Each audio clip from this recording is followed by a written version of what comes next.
Trevor Henderson is a Canadian horror artist, the man responsible for such god-tier characters as Sirenhead, Cartoon Cat, Long Horse.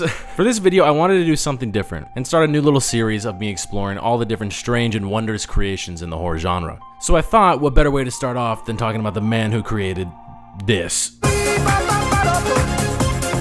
So I haven't thought of a name for this series yet. I was thinking maybe Dark Dives, or even like Creature Cryptid like Files or something really corny, but it sounds like it works for the series by itself. So if you have any suggestions, please let me know in the comments. And without further ado, let's delve into the horrifying art of Trevor Henderson.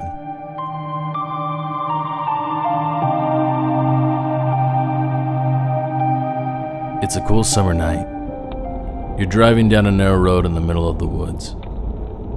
Then, all of a sudden, your eyes catch a glimpse of this. Ow! What is your reaction? That's literally the first thing that came into my mind the first time I saw one of his art pieces. Personally, for me, these are all hilarious. I'm not saying by any means these are bad, because these are very amazing drawings blended with real life photos. It's just, I got a unique sense of humor, you know? The main reason why I always found these so funny was because, I mean, look at these things. A creature that skinny should not be able to exist.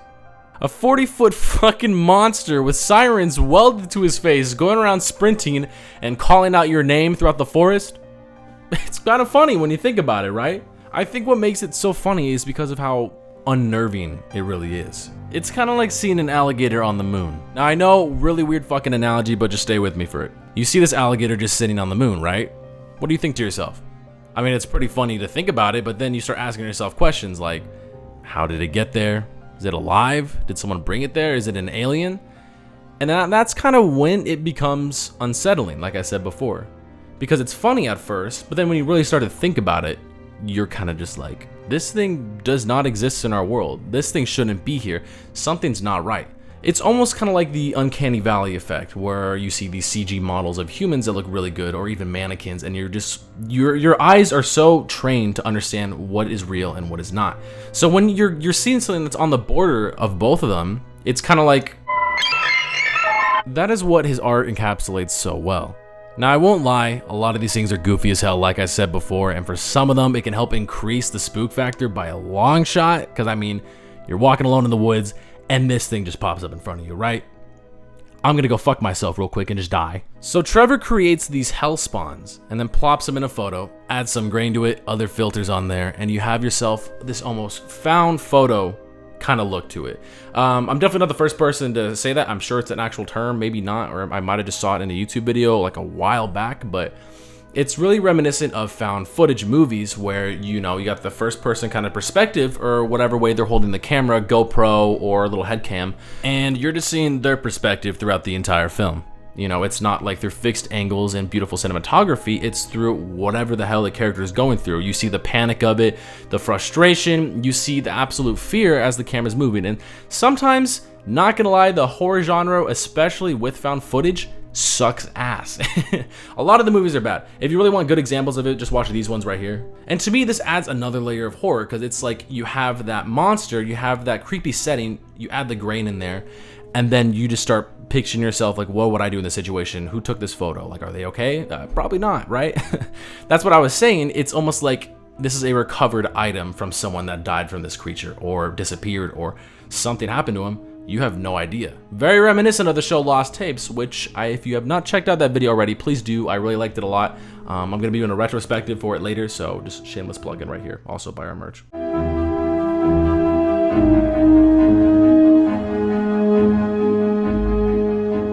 Now on the topic of insignificance, H.P. Lovecraft, easily first thing that comes to my mind. That or his cat. I'm not sure if Trevor ever specifically stated that his inspiration for a lot of his works were H.P. Lovecraft creatures and stories, but it definitely comes across like that. Take a look at one of my personal favorites called The Wandering Faith. Very unsettling to look at, right? Or funny, depending on your humor, like I said. But then the alligator on the moon kicks in. Where did it come from? Why is it there? Where the fuck does it start and end? Heavily reminiscent of a lot of H.P. Lovecraft creatures like Cthulhu or that. Looking at this creature right here brings on a lot of the themes that are very in common with a lot of the cosmic horror stories and illustrations. They give you this empty feeling, like you're an ant to a human, or even worse, a single grain of sand on a beach. Whatever this thing is, I'm just a worthless shit to it. I'm at the mercy of its mass. I hope that all makes sense, because explaining cosmic horror or the feeling of absolute insignificance is a bitch to fucking form into words. So I decided to add some music and effects to this drawing because I feel like it's something that's easier to explain with a visual and audio medium rather than just me going and explaining it the best I can with words. So take a look.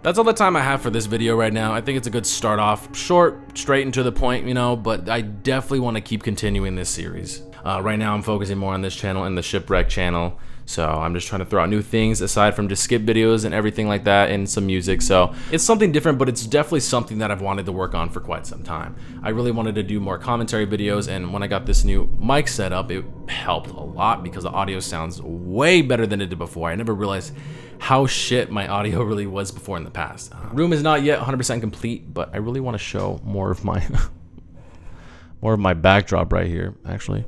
You can see the little Metroid right there. When the fuck is Metroid Prime 4 coming out? Thanks for the amazing art, Trevor, and creations like Sirenhead. The world would not be the same without him.